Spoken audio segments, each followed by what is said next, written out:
Narcissists always need to call the shots. Narcissists, they want to be the ones pulling the strings because they see you and others as their puppet. Narcissists, they do need to be in control. They do need to feel that they're in control because if the narcissist is on the reactive, if they're the ones who are not in command but are the ones who are having to respond to you, in a way, they feel suffocated. They feel like when narcissists don't have control, it's almost like they can't breathe because it gives them this feeling of being endangered because they really do need to be in control. And when you go no contact on the narcissist and you're taking away that control, it does all kinds of things to their psyche. At the beginning, maybe the first few days or weeks or so on, maybe it won't impact them so much if they think they know where you stand with them and if they think that they still have a hold on you.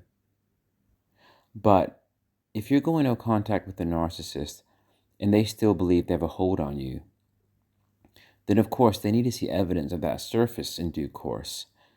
But if you remain in no contact and each day that passes you're moving on from them further, then suddenly the tables turn in their mind and they start to think, well, hold on a second.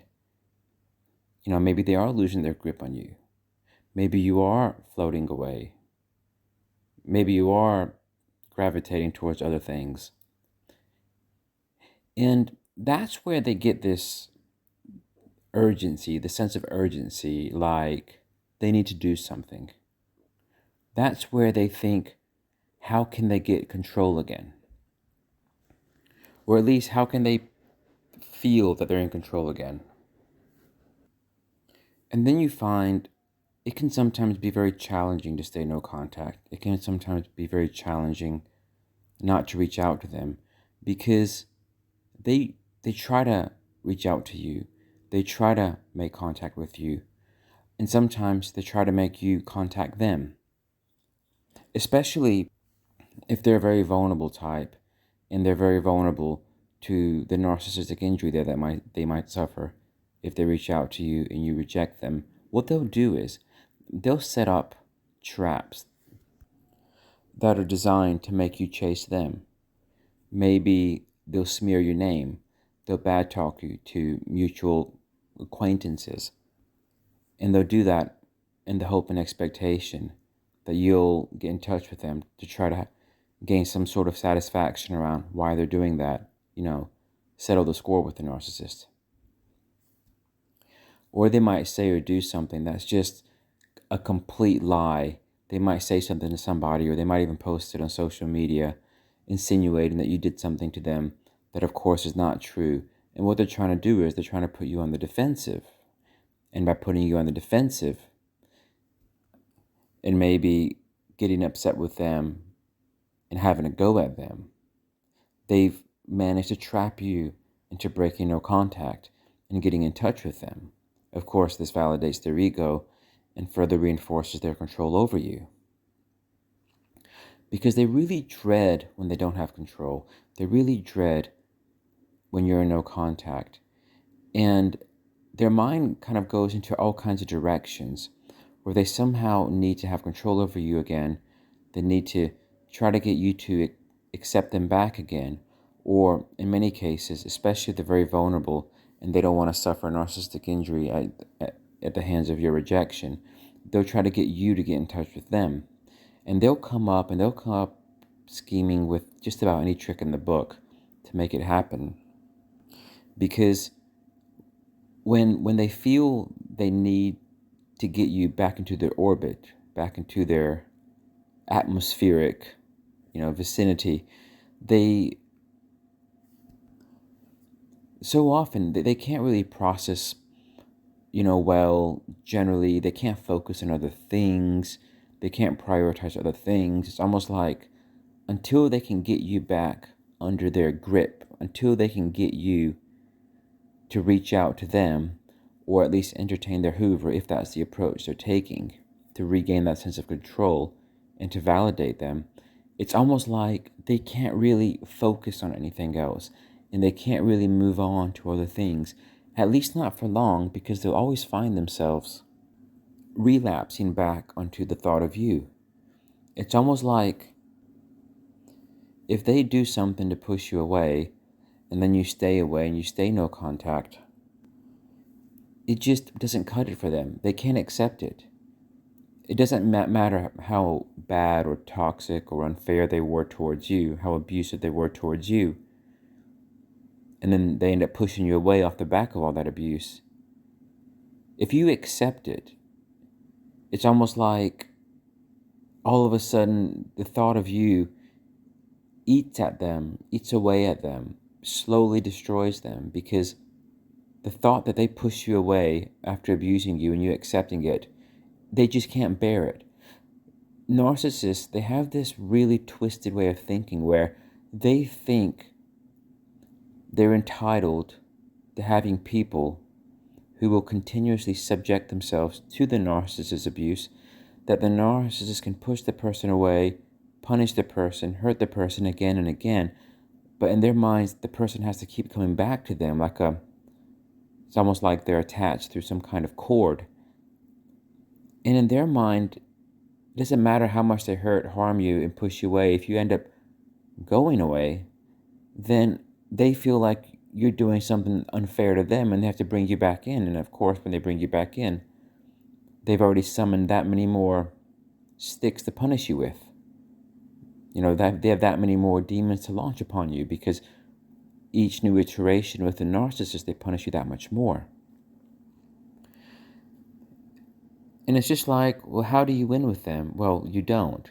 You go no contact and you stay no contact. But how does the situation win for the both of you? Well, it doesn't, because the narcissist is going to always be stuck in rumination. The narcissist is always going to be stuck in bitterness. They're always going to be stuck in anger until they find somebody else who they can punish, because narcissists end up punishing new people because they didn't quite get their way with the old people. Just like narcissists punish you because of people of their past, and it all started from their caregivers who didn't show them the love, emotional bonding, and everything that they needed. In most cases, I do appreciate that there are some cases where narcissism could be hereditary, genetic, but in my experience, more often than not, it tends to be through upbringing and not having one's emotional needs met. So narcissists end up punishing people throughout their lives because they're trying to punish their caregivers subconsciously and set the score straight with the caregivers. But then things always end on bad terms with other people in their lives, and then which further creates bitterness, anger, and sometimes this vengeful mentality where they then take it off on the next person. So that's the same thing that's going to happen to you. If you manage to escape their grip, if you manage, to work your way out of it, which, most people do eventually, especially if you're educated, then they just harbor that much more vengefulness, that much more manipulative mindset. And the next person who comes into their experience, they're going to just try to completely destroy. And of course, it doesn't always work out, because people aren't, not everybody's naive. And especially as you get older and you're trying to manipulate other people who are also, getting older, everybody gets more life experience as the years go by. A 20-year-old narcissist might be able to manipulate a 20-year-old gullible person, but once they're in their 30s, 40s, and so on, and beyond, it becomes more difficult to manipulate people at that level, because people are more knowledgeable, people have more life experience, and people have experienced narcissists before. So then the narcissists try to get that much more cunning and manipulative. They try to find ways of getting their way with people, but then sometimes they even fall prey to other narcissists. It's very common, especially the vulnerable narcissists. It's very common for vulnerable narcissists to fall prey to more structured, more coherent, grandiose, productive narcissists who are more confident. And And that's where, like, the more vulnerable types, when they become victim of these more, maybe powerful is not the right word, but you get the point. Narcissists who have more abilities, just generally, it can be quite destructive on them. But you can never win with them. Of course, you can win eventually when you detach and you learn and so on. But narcissists can never win. They just harbor bitterness and anger and so on. It's like their caregivers live through them their whole lives. They can never quite, it's at a very subconscious level, a narcissist can never quite shake off the caregivers, because the caregivers live in the narcissist through the narcissist's maladaptive traits. Narcissists will never be happy because what the caregivers did to them, which lives inside them, is what continues to perpetuate this way of carrying themselves.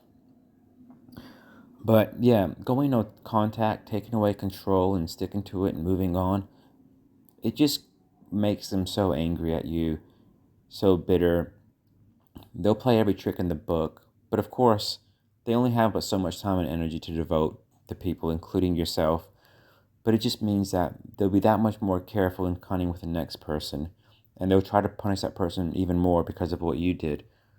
But that whole mindset that narcissists have, a lot of times they themselves fall prey to other toxic people.